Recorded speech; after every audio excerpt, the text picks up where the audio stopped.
안녕하세요. 결혼한 지 3년이 조금 넘은 20대 여성입니다. 아이는 아직 없고요. 오늘은 제가 왜 계모인 시모와 손절을 하게 되었는지 말씀드리려고 합니다. 동갑내기 남편과 대학 시절에 만나 5년 넘게 연애를 하고 3년 전 남부럽지 않은 결혼식까지 올렸습니다. 사실 처음에는 좋은 친구 사이로 지내고 있었어요. 하지만 친구로 지낸 지 1년이 좀 지났을 무렵 남편이 저에게 여자로 보인다면서 자기 여자친구가 되어달라고 하더라고요. 저는 당연히 남편이 평소처럼 장난을 치는 줄 알았습니다. 하지만 남편 말이 자기가 힘들고 지칠 때 생각나는 사람이 저라는 거예요. 그러면서 꼭 저와 언젠가 결혼하고 싶다며 자기를 남자로 봐달라고 하더라고요. 사실 남편은 키도 크고 인물도 좋아서 언제나 여학생들에게 인기가 좋았어요. 하지만 저는 그에 비해 평범해서 딱히 다른 사람들의 주목을 받는 타입은 아니었습니다. 그런 상황에서 남편이 저에게 매달리니 저와 친한 친구들마저 이해가 안 된다며 저를 놀리곤 했어요. 그러다 저는 유학을 갔고 남편도 군대를 가면서 어쩔 수 없이 서로 멀어진 시간이 있었습니다. 하지만 남편은 군대에서도 저에게 이메일을 쓰고 휴가가 나오면 제가 있는 곳으로 선물을 보내주는 등 지극정성이었어요. 결국 남편도 제대를 하고 저도 유학 생활을 마치고 한국으로 들어오면서 진짜 연인 사이가 되었습니다. 남편은 자기를 받아줘서 너무 고맙다면서 앞으로 평생 제 눈에서 눈물 나는 일 없게 해주겠다고 입버릇처럼 말했어요. 그리고 약속대로 남편은 늘 절 우선순위에 두었고 배려와 친절로 저를 대해주었습니다. 저희 친정부모님도 우리 딸 아주 공주 대접을 받고 연애를 한다며 좋아하셨고요. 그렇게 연애를 하다가 우연한 기회로 남편의 가정사를 알게 되었네요. 사실 남편 부모님이 다 살아계시고 여동생이 하나 있다는 정도로 알고는 있었지만 그 안에 어떤 사연이 있다는 건 모르고 있었어요.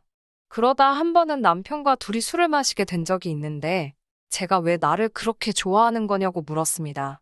그랬더니 남편이 가족들이 주지 않는 사랑과 포근함을 저에게서 느꼈다는 거예요. 그 말을 듣고 사실 좀 놀랐습니다. 늘 저에게 아낌없이 사랑을 주는 남편이었기에 당연히 큰 사랑을 받고 자랐을 거라고 생각했거든요. 남편이 이어서 말하기를 친어머니는 남편이 어렸을 때 집을 나가셨대요. 혼자 드신 아버지가 어떻게든 아내의 흔적을 찾으려고 백방으로 수소문을 하고 신고도 했지만 결국 찾지 못하셨고 그렇게 혼자 힘으로 남편을 키우시다 남편이 10살쯤 되었을 때 재혼을 하셨다고 해요. 새어머니에게는 남편보다 3살 어린 딸이 있었는데 그때부터 남편이 소위 치여서 차별당하며 자랐나 봐요. 학교에서 힘든 일이 있어도 남자가 그런 것도 혼자 해결 못하냐며 핀잔을 주셨고 부모님이 오시는 행사에도 이따금씩 아버지 혼자 오실 뿐 어머니는 그 어디에도 계시지 않았다고 해요. 그래도 나를 늘 우리 아들이라고는 불러주신다며 멋쩍게 웃는 그 얼굴이 얼마나 슬퍼 보였는지 모릅니다. 아무튼 그렇다 보니 누구를 만나서 결혼을 하고 아빠가 된다는 상상을 할 수가 없었다고 해요. 그런데 저를 만나면서 가족을 꾸리고 싶은 생각이 들었다고 합니다. 저라면 아이에게도 자기에게도 아낌없는 사랑을 줄 것 같았다고요. 그런 남편의 이야기를 들으니 그동안 남편이 얼마나 힘들었을지 제 가슴이 더 아팠습니다. 그리고 그 자리에서 결심했어요. 다시는 그런 서러움을 느끼지 않도록 제가 더 사랑해줘야겠다고요. 작은 사업을 하시는 저희 친정 부모님과 달리 시부모님은 지금은 별다른 수입은 없다고 들었어요. 남편 말로는 가끔 아버님이 공사장에 나가서 용돈벌이 식으로 일을 하고 계시고요. 하지만 대부분의 수입은 아버님이 받으시는 연금이 전부일 거라면서 덧붙이기로 사실 자기는 잘 모른다고 했어요. 대부분 새어머니가 관리하다 보니 자기가 파악하기도 좀 힘들다고요. 그래서 결혼할 때도 좀 힘들게 시작해야 할 수도 있을 것 같다고 솔직히 이야기하더라고요. 사실 연애하는 동안 남편이 경제적으로 넉넉하지 않다는 건 벌써 눈치채고 있었기 때문에 오히려 미리 사실대로 말해줘서 고맙더라고요. 저는 남편에게 누구나 힘든 시절은 있는 법이니까 이제 우리 둘이 힘을 합쳐 열심히 살면 된다고 걱정하지 말라고 말해줬어요. 남편은 제 손을 잡고 눈물을 흘리며 정말 너 같은 여자가 자기 인생에 찾아와줘서 너무 기쁘고 행복하다며 앞으로 어떻게든 저 하나만큼은 책임지고 세상에서 제일 행복한 여자로 만들어주겠다고 다짐을 하더라고요. 사실 돈이라는 게 있다가도 없고 없다가도 있는 거잖아요. 많으면 편하고 좋겠지만 없으면 벌면 되니깐요. 반면에 저에게 이렇게 큰 사랑을 주는 사람은 제가 따로 돈으로 살 수 있는 게 아니니까 비교할 수 없는 거라고 생각했어요. 남편의 사정을 진작부터 알고 계시던 친정 부모님도 돈 같은 건 걱정하지 말라고 하시면서 부족한 건 우리가 도와주면 되는 거고 넌 앞으로 우리 아들이나 마찬가지니까 마음 편하게 살라고 남편을 다독여 주셨습니다. 남편은 정말 자기는 로또 맞은 거나 다름없다면서 기뻐했고요. 그렇게 저희 부부는 결혼을 하게 되었습니다. 사실 남편의 개인적 상황이 그렇다 보니 5년 넘게 연애를 하면서도 남편의 가족을 만날 일은 없었습니다. 그러다 본격적으로 결혼 이야기가 나오면서 처음으로 시부모님을 만나게 되었어요. 남편에게 들은 것도 있고 그렇다 보니 부담스러웠던 것도 사실이에요. 그래서 큰맘 먹고 백화점 가서 단정한 정장도 사고 첫 인사에 들고 갈 선물도 사고 많이 신경을 썼습니다. 남편은 무리하지 말라고 했지만 그래도 남편 집에 가는 첫 인사인데 잘 보이고 싶은 게 당연하잖아요. 막연히 시모와 예비 신우가 저를 좋아해주면 좋겠다는 생각도 했어요. 내가 예쁜 짓을 많이 하면 우리 남편도 예쁘게 봐주지 않을까 그런 계산도 있었고요. 하지만 제 예상은 처음부터 보기 좋게 산산이 조각나 버렸습니다. 시댁에 도착해서 들어가니 시모랑 신우가 거실 소파에서 일어나지도 않고 저를 쳐다보며 왔니? 들어와라라며 차갑게 인사를 하더라고요. 저는 일단 집 안으로 들어가 이거 하면서 사간 꽃바구니랑 화과자를 내려놓았어요. 신우가 힐끗 보더니 어차피 시드는 거 뭐 저런 데다 헛돈을 쓰지 이러면서 들으라는 듯이 한 소리를 하더라고요. 그러더니 시모는 너 어른들한테 단 게 얼마나 안 좋은지 몰라서 이런 걸 먹으라고 사왔냐며 우리 아들이 맹꽁이 같은 여자를 좋아하나 보네라며 비꼬는 거예요. 처음부터 이렇게 욕을 먹으니까 눈물이 핑 돌더라고요. 그런데 지금 눈물을 보이면 절대 안 되겠다 싶어서 씩씩하게 웃으면서 죄송하다고 했어요. 다행히 남편이 이러실 거면 그냥 데리고 나가겠다고 하니까 시모가 내가 며느리 될 애한테 말도 편하게 못하냐면서 아이고 미안하다 하시더라고요. 남편이 한숨을 내쉬니까 오빠는 너무 물러서 문제라며 신우가 미안해요 언니 한마디 하더라고요. 당연히 가짜 사과라는 건 알았지만 남편 체면도 있고 하니까 그냥 아니에요 하고 말았어요. 남편은 저를 소개하면서 얼마나 제가 좋은 사람이고 제가 자기한테 중요한 사람인지 몇 번을 강조하더라고요. 그러면서 아무리 며느리여도 딸이다 생각하고 사랑해 주셨으면 좋겠다고 신신당부를 했어요. 시모는 귀찮다는 듯이 적당히 하라면서 저더러 보통 여우가 아닌가 보네. 우리 아들을 저렇게 구워 삶은 걸 보면 이라고 하더라고요. 어른이 말씀하시는데 말씀이 너무 심하신 거 아니냐고 따질 수도 없고 답답하고 화도 났어요. 하지만 괜히 제가 한마디 했다가 남편이 더 난처해지는 건 아닐까 싶어서 꾹 참았습니다. 다행히 말씀 없이 듣고 계시던 시부도 거 좀 적당히 하라며 시모를 말려주셨고 그러자 시모가 아이고 알겠네요. 네네 빈정거리며 방으로 들어가 버렸어요.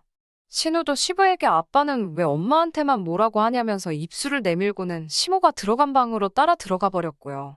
순식간에 어색한 분위기가 흐르고 제가 어떻게 해야 하는 건지 이 모든 게 저 때문인 것 같아서 좌불안석으로 앉아 있었습니다.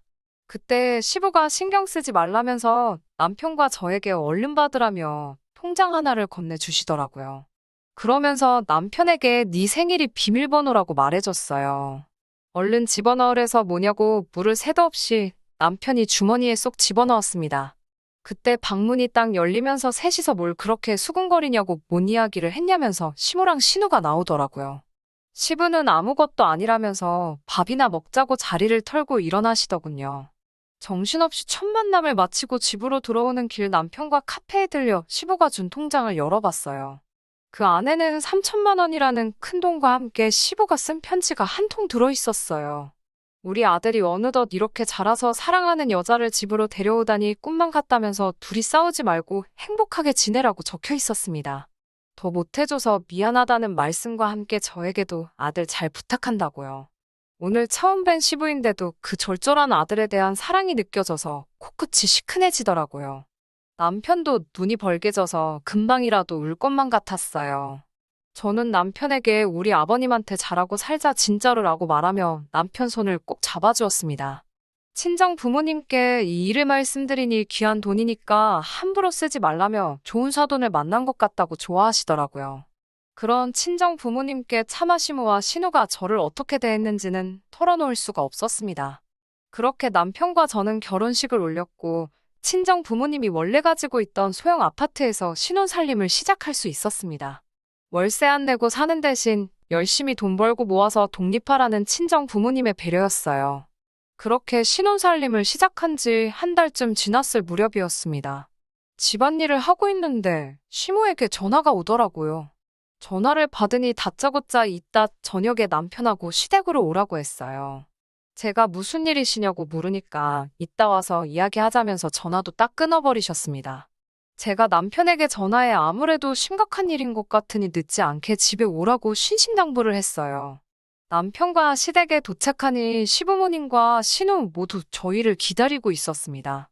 그런데 예전과는 다르게 시모가 저에게 너무 따뜻하게 대해주는 거예요. 오느라 고생하지는 않았냐면서 갑자기 오라고 해서 미안하다고요. 그러더니 신우도 언니 언니 하면서 저한테 말을 걸고요. 보통은 먼저 말을 거는 일은 없고 시비를 걸거든요. 제가 떨떠름해 하면서 무슨 일 때문이시냐고 물었습니다. 시부는 고개를 푹 숙이고 아무런 말도 하지 않고 있었어요. 그러자 시모는 네 시아버지가 암에 걸렸다면서 한숨을 푹푹 내쉬는 거예요. 저와 남편이 놀라서 아버님을 바라보면서 이게 무슨 소리냐고 소리쳤습니다. 그러자 시모가 병원에서 다 검사하고 확인한 거라면서 이제 어떡하면 좋겠냐고 난리였어요. 제가 지금 몇 끼냐고 물으니 그런 건 모르겠고 나도 이제 다 늙었고 네 시누 시집도 가야 되는데 아픈 사람을 어떻게 돌보냐고 한탄을 하더라고요. 집에 아픈 친정아버지가 있다고 그러면 어떤 남자가 우리 딸을 좋아하겠냐면서요. 그러면서 저희더러 시부 병간호 좀 하라고 하더군요. 그 소리를 듣고 남편을 흘끗 쳐다봤는데 남편은 저를 바라보며 곤혹스러운 표정을 짓고 있었어요. 저는 남편이 그래도 시부에게 많은 의지를 하고 산다는 것을 진작부터 알고 있었기 때문에 매정하게 그렇게는 못하겠다고 할 수는 없었어요. 그러고 싶지도 않았고요. 그래서 제가 시부의 손을 잡으며 걱정하지 마시라고 저랑 같이 열심히 치료받고 건강해지시면 된다고 말씀드렸어요. 그러자 시부가 저를 바라보며 시집 온 지 얼마나 되었다고 내가 이렇게 짐덩어리가 되었다면서 미안하다고 하시는 거예요. 그런 저희를 보면서 시모는 아이고 눈물 나네라며 빈정거리기 바빴고 신우는 관심도 없다는 듯 핸드폰만 보고 있었습니다. 이런 두 여자랑 사시는 시부의 인생이 얼마나 외로웠을까 짐작조차 할 수 없었습니다. 다만 하루빨리 이 집에서 시부를 모시고 나와야겠다는 생각만 들더라고요. 그렇게 그 길로 시부짐을 챙겨서 저희 집으로 모셨습니다. 다행히 소형 아파트였지만 남는 방도 있었고 친정 부모님도 그게 자식의 도리고 사람의 도리라면서 잘했다고 하시더라고요. 그렇게 시부를 모시고 온 뒤 병원을 다니기 시작했습니다. 다행히도 2년간의 투병 생활 끝에 시부의 건강은 눈에 띄게 호전되었어요. 100%의 완치는 아니었지만 그래도 이제 거의 예전처럼 생활하실 만큼 좋아지셨습니다. 물론 투병 생활은 서로 힘들고 고통스러운 시간의 연속이었습니다.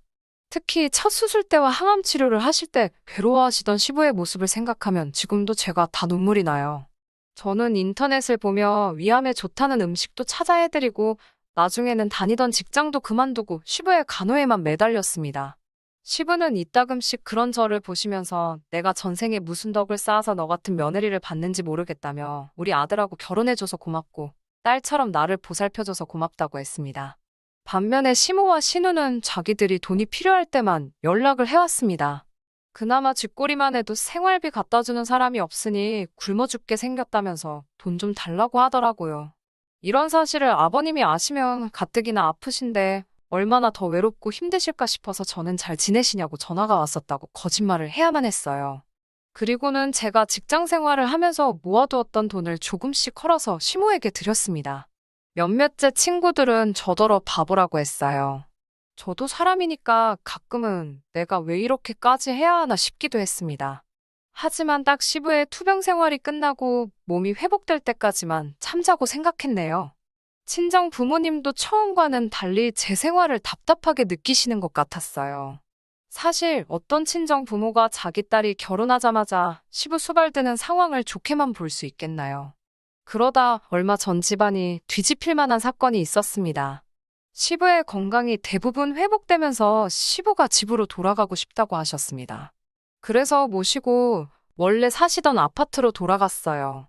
가기 전에 시모와 신우에게 오늘 시부를 모시고 간다고 몇 번이고 문자도 하고 전화도 했는데 답장이 없더라고요. 그래서 어쩔 수 없이 저와 남편이 시부를 모시고 먼저 집으로 갔습니다. 집에 도착했더니 시모랑 신우가 TV를 보고 있었어요. 그러더니 갑자기 집에는 왜 왔냐며 놀라더라고요. 제가 몇 번이고 연락을 드렸는데 답장이 없으시길래 그냥 왔다 하자. 시모가 당황하더니 내가 핸드폰을 잃어버려서 번호를 바꿨다고 그러는 거예요. 그런데 거실을 보니 여행 가방이 두 개가 나와 있더라고요. 제가 어디 가시냐고 물으니 여행 가서 바람 좀 쐬고 오려고 한다고. 집에만 있으니까 너무 갑갑해서라며 말끝을 흐리더라고요. 그런 시모의 모습을 보는데 제가 더는 화를 참을 수가 없었어요. 남편도 마찬가지였던 것 같아요. 제가 한마디 하려고 하자 저더러 참으라고 하더니 어떻게 사람이 이럴 수가 있냐고 시모에게 남편이 소리를 쳤어요. 남편이 암에 걸렸는데 해외여행 갈 생각이 드냐고요. 그러자 시모도 지지 않고 다 나섰구만 다 나섰으니까 집구석에 돌아오는 거 아니냐며 소리를 질렀어요. 그러면서 너는 내가 괴물하고 그러니까 다 색안경을 끼고 보는 거라면서 네 아버지가 죽은 것도 아닌데 내가 왜 여행을 못 가냐고 난리더라고요. 이런 모습을 보고 있는 시부를 어떻게든 일단 데리고 나가야겠다 싶어서 제가 시부에게 일단 나가자고 했어요. 그러자 시부가 제 손목을 딱 잡으시면서 아니다, 아가. 이제 내가 결정을 내려야겠구나. 라고 하시더니 다 그만하고 이리 앉아보라고 하시더군요. 시부는 시모를 말없이 한동안 쳐다보더니 당신은 내가 죽기를 바라지 않았어라고 묻더라고요. 그러자 시모가 무슨 그런 말이 있냐면서 정신줄 놨냐고 따지더라고요. 그러자 시부가 그런데 왜 저번에 내 병실에 와서 딸이랑 그런 소리를 했냐고 묻더라고요. 저도 몰랐던 사실인데 시부가 자는 줄 알았던 시모와 신우가 아니 그래서 안 죽는다는 거야? 그럼 사망보험금 못 받는 거야? 라며 대화를 나눴나 봐요. 돌이켜 생각해보니 한동안 좋아지던 시부의 안색이 급격히 어두웠던 시기가 있었는데 그때였던 것 같아요. 시모가 아무 말도 못하고 쩔쩔매자 신우가 나서서 아니 아빠가 죽으면 우리도 먹고 살아야 되니까 이야기를 한 거지 누가 아빠더러 죽으랬냐면서 살살맞게 대꾸를 하더라고요. 그러자 시부는 그래 너희도 살아야지 그래서 내가 방금 큰 결심을 내렸다고 하셨어요. 그러더니 시모에게 그래도 그동안 산정이 있으니까 당신이 관리하는 적금 통장에 들어있는 5천만 원은 당신이 가지라고 했습니다. 그 돈으로 딸 시집이라도 보내라고요. 그리고는 저희를 보더니 너희는 이 아파트를 가지라고 그러시는 거예요. 그래도 이게 대출도 하나도 없으니까 그냥 세금만 내면 될 거라면서요.